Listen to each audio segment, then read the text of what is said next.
Hola mis queridos amigos, nuevamente con ustedes, su doctor Maximiliano, un médico que ha trabajado en los Andes, la Amazonía, la costa del Pacífico de Ecuador en momentos críticos y también en la Federación de Rusia. Hoy hablaremos acerca del laberinto en el que se encuentran Putin, Guillermo Lasso y también Daniel Ortega.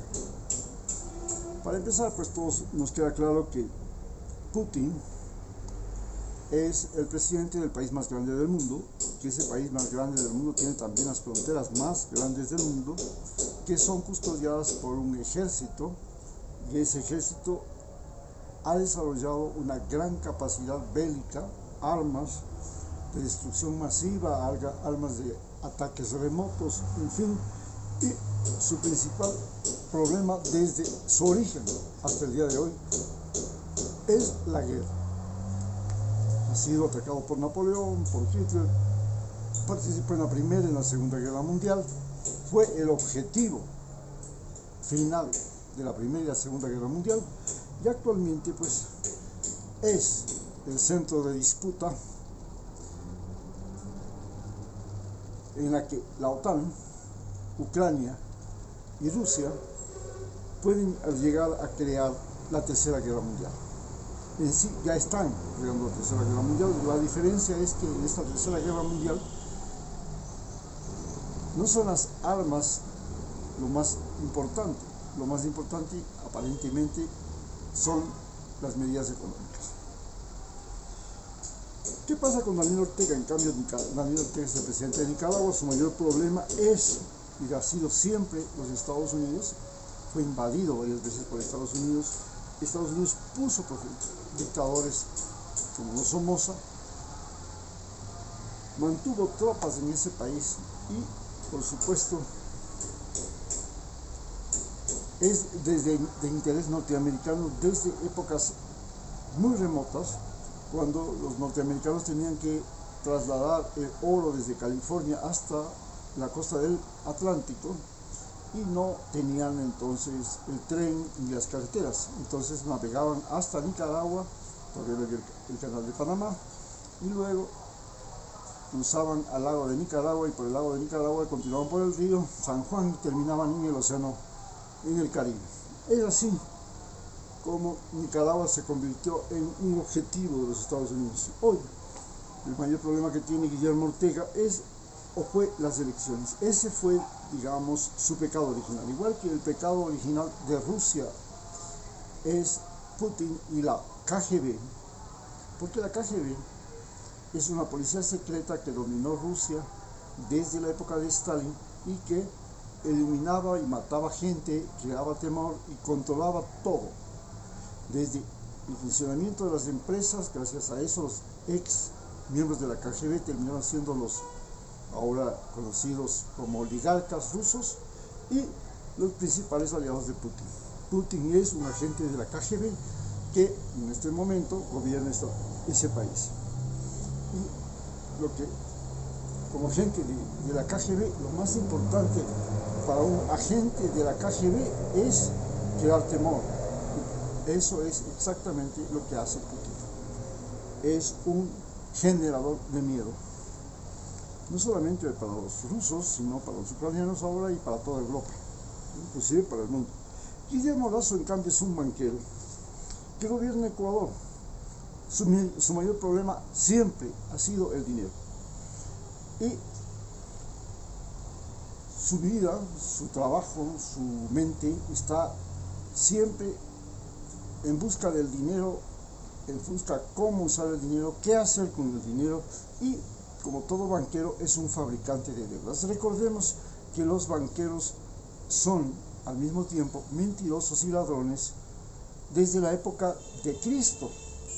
Basta con que nos acordemos que Cristo entró con una vara a sacar a los comerciantes y prestamistas judíos que estaban apropiados del templo de Jerusalén. Y por eso precisamente ellos lo crucificaron. Fueron precisamente los banqueros y comerciantes judíos los que crucificaron a Cristo. Y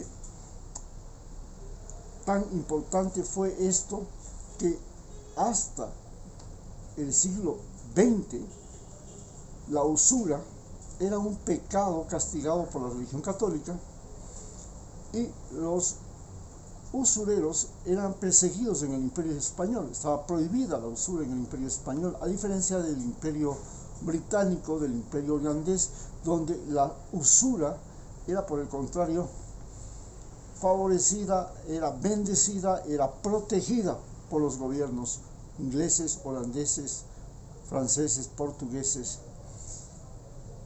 Entonces la usura, que es ahora la que gobierna Ecuador, está fabricando en este país deudores. Todo el mundo tiene que ser deudor. Usted le invitan a ser deudor ofreciéndole préstamos del 1% al 30 años plazo. Pero el 1% a 30 años plazo no considera que hay una inflación, que los precios van a subir, que los combustibles subirán, que usted ya tiene deudas por el carro, la casa, la educación, los impuestos, los servicios públicos, en fin, usted es un endeudado. Además, la gran parte de la población ecuatoriana que era microempresaria o dueña de su propio trabajo, campesinos, obreros, campesinos, comerciantes, agricultores, pescadores, eran dueños de su propio medio de trabajo, están quebrados, no pueden salir adelante porque no tienen capital. Entonces, ¿cuál es el principal problema de Ecuador? La violencia. Lo vemos ahora. Narcotráfico, violencia, todo eso. ¿Por qué? Porque el dinero está en la cocaína. No hay nada que hacer. Si en Australia pagan $300 un kilo de cocaína en este momento, y en Estados Unidos están pagando 20.000 ya. $20.000 por un kilo de cocaína. Y la demanda está por los cielos. Entonces el mejor negocio es vender cocaína. Entonces, claro, inevitablemente Ecuador, que tiene las facilidades de sus playas, de sus planicies en la costa, una historia de grandes marineros del Pacífico, fácilmente se convierte en un corredor de la droga. Pero además, como es un país dolarizado, es el lugar más fácil para lavar dinero del narcotráfico. Y entonces tenemos el problema de que no solamente somos proveedores, sino que además somos lavadores de dinero. Y por último, al estar entre Colombia y Perú, donde hay conflicto armado, especialmente en Colombia, por aquí pues también somos un corredor, proveedor de armas a las guerrillas colombianas. En estas condiciones, el gobierno de Guillermo Lasso se enfrenta a un momento crítico, igual que el gobierno de Putin y al igual que el gobierno de Ortega. A no dudarlo, en el caso de Ecuador está entrando en lo que se llama la más profunda y oscura noche neoliberal, que por supuesto llegará a su punto más importante, como se dice en un reloj, al punto más bajo a las 6:30 de la noche, que es el punto más bajo en el reloj, donde empieza la noche, lo más terrible de la noche, y desde ahí tendrá que salir, que es en el año 2023, en enero de 2023. Hasta el enero de 2023 puede pasar muchas cosas,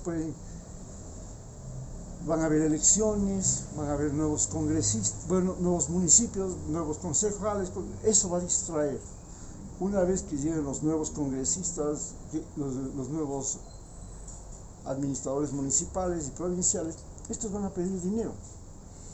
No hay dinero. Y entonces se va a organizar marchas, protestas, reclamos, insatisfacción que ponen a Guillermo Lasso con la cola al cuello. En cambio, en el caso de Rusia, evidentemente hay un error garrafal por parte de Putin, porque está librando una guerra contra su propia gente, es un tiro en el zapato. ¿Por qué? Porque los ucranianos son rusos, no tienen ninguna diferencia. La única cosa es que tienen otro dialecto, como decir, entre costeños y serranos, más o menos algo parecido. Pero Ucrania fue parte de Rusia, Rusia fue parte de Ucrania, total, los dos son las dos caras de la misma moneda.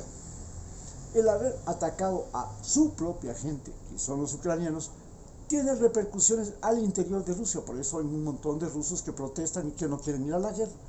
Porque el mayor problema que tiene Putin es cómo convenzo a los rusos de atacar a los ucranianos. Hasta ahora le ha ido bien, porque pensó todo el mundo, sí, esto va a ser cuestión de 2 minutos. Hay una resistencia, ya ha pasado un mes, ya comienza toda Rusia a decir, bueno, ¿qué estamos haciendo?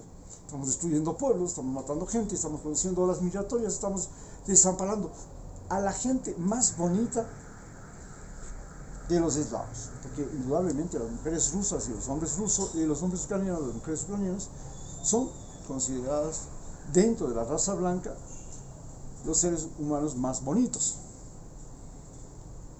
Por otro lado, los ucranianos son gente inteligente, hablan el mismo idioma, fueron entrenados, preparados, estudiados, capacitados y todo por los mismos rusos. En la época de la Unión Soviética conocen al dedillo quiénes son los rusos, conviven con ellos desde hace siglos. El atacar a su propia gente, como se podría decir, es un error estúpido, garrafal, que Rusia lo va a pagar caro, posiblemente con la desaparición de la Federación de Rusia. A su vez, tenemos el gobierno de Daniel Ortega. Daniel Ortega es un individuo que llega con la izquierda del siglo XXI, pero en realidad llega con la revolución sandinista, es una guerrilla que triunfa. Es la primera y única guerrilla en América Latina que ha tenido éxito, que ha triunfado. Ninguna otra guerrilla en América Latina ha triunfado. Y esta guerrilla, que es la guerrilla sandinista, llega y pone un gobierno, pero resulta que el gobierno, en lugar de ser de los campesinos y trabajadores, pasa a ser de un propietario que es Daniel Ortega y su mujer, que se convierten en propietarios de ese país. Y este problema de propietarios de ese país, Daniel Ortega quiere, convoca elecciones, hace un fraude electoral y al mismo tiempo pretende callar la boca de los nicaragüenses. Se puede callar la boca tal vez de su hijo, de su mujer, de algún empleado suyo, si tiene plata. Si tiene un ejército, tal vez puede callar la boca de todas las personas que le temen a ese ejército. Por ejemplo, en el caso de Ecuador, nosotros teníamos un ejército al que lo engordamos en tiempo de paz, lo tememos en tiempo de conflicto y lo protegemos en tiempo de guerra. Es decir, los soldados, cuando nosotros tenemos guerras, no es que salen a defendernos, eso es una mentira. Reclutan gente para que vaya a morir por ellos, que hagan el trabajo sucio, como se dice, el trabajo sucio lo hacen usted, yo y cualquier criollo, como lo están haciendo ahora los reclutas en la Unión, en Ucrania. Eso es lo terrible de los ejércitos y lo terrible del ejército ecuatoriano. El ejército ecuatoriano es un ejército obediente al Pentágono. El Pentágono le dice lo que tiene que hacer. Si le dice aquí meas, aquí meas, aquí cagas, allá te paras, allá se para. Eso es el ejército ecuatoriano. No es un ejército que defiende a los ecuatorianos, sino que defiende a Estados Unidos. Y entonces tenemos el problema de que Guillermo Lasso es un banquero. ¿Cuál es el trabajo de un banquero? El trabajo de un banquero es crear deudores. La pandemia creó deudores, la pandemia creó desocupados, la pandemia nos produjo un montón de muertos, un montón de enfermos, un montón de vacunados, un montón de convalecientes, un montón de quebrados y por supuesto un montón de deudores. Y este señor viene y lo complica todo, multiplica los deudores y entonces lo que se viene es la rebelión de los deudores. La rebelión de los deudores va a venir, como les puedo enseñar, y les puedo dar por firmado, porque hay un biorritmo nacional, y en este biorritmo nacional, el mes de enero del 2023, muy posiblemente, o cae el gobierno, lo cual no es bueno, porque en Ecuador las elecciones solo son cambiar la cara del mismo ladrón, o el gobierno llega tiene que cambiar toda su visión, todas sus perspectivas, toda su conducta, todos sus procedimientos, toda su mentira con la que llegó al país. Tiene que mandar al tacho de basura las promesas de campaña. Muchas gracias.